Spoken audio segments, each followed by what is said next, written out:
It decided that my memory was wiped sufficiently. I didn't know who I was. I was a baby. They had to toilet train me, and they had to teach me to walk and talk and feed myself.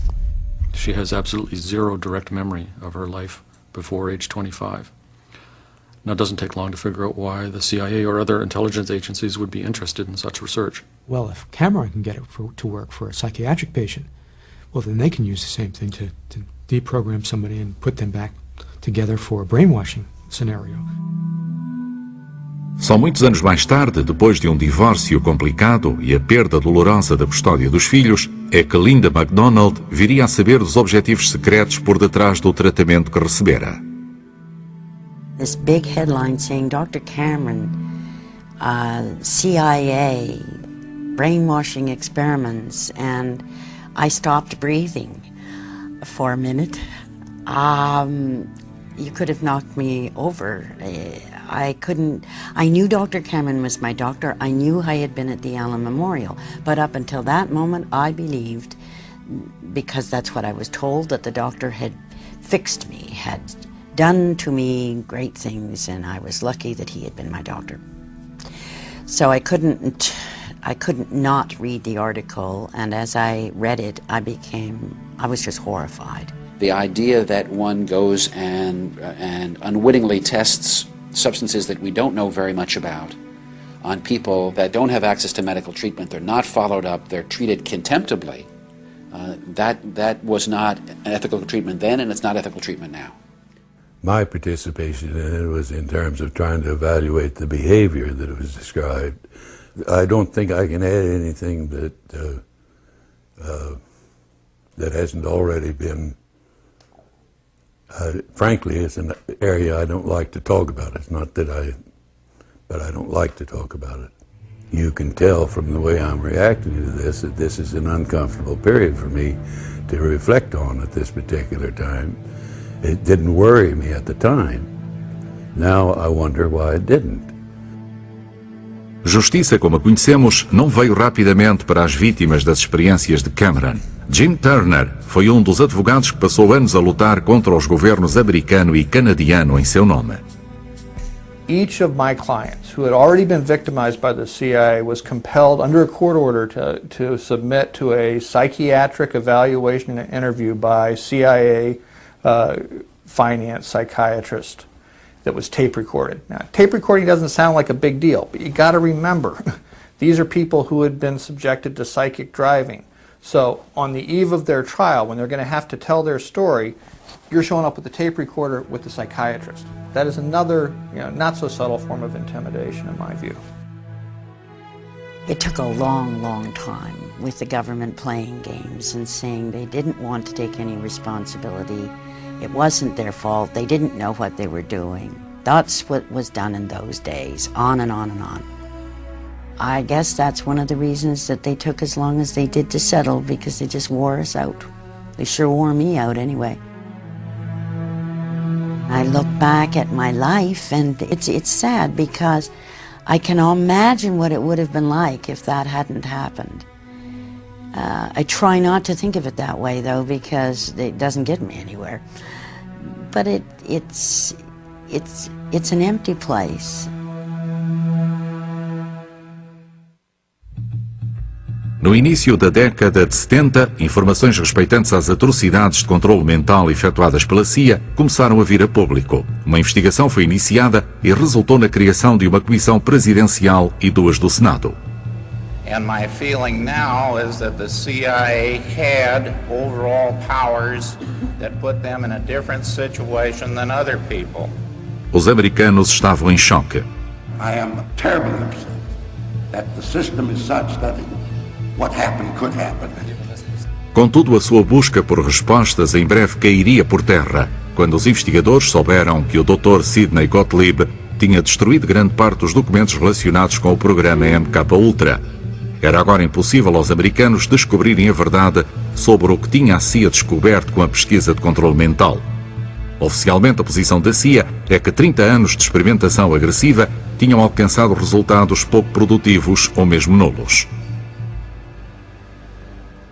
There's been a lot of let's say, laboratory nonsense, both by the Russians and people all over, thinking that they have to do very elaborate things like have flashing lights, that they have to immerse people in hot water tanks and so on.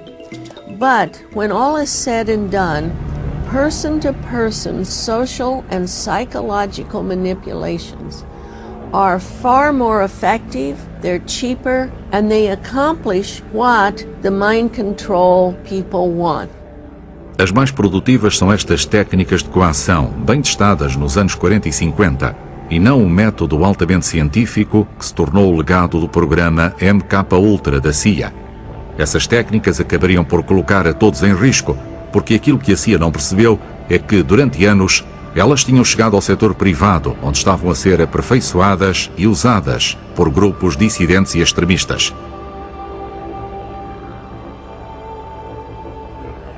A prova de que este cenário era real pode ser vista no caso Patty Hearst. A herdeira do império de publicações Hearst foi raptada e convertida numa criminosa comum por um grupo de captores diabólicos que tinham grandes conhecimentos de técnicas de controle mental. This is the film that the jury saw today. Note especially the figure at the upper left, Donald DeFreeze, also known as Sin-Q, the leader of the so-called Symbionese Liberation Army. Miss Hearst is at the upper right. Basically, she was captured from where she was living in Berkeley, California. She was kept in a closet for many weeks in a row, and many different mind control methods and techniques similar to those studied in MKUltra were used on her.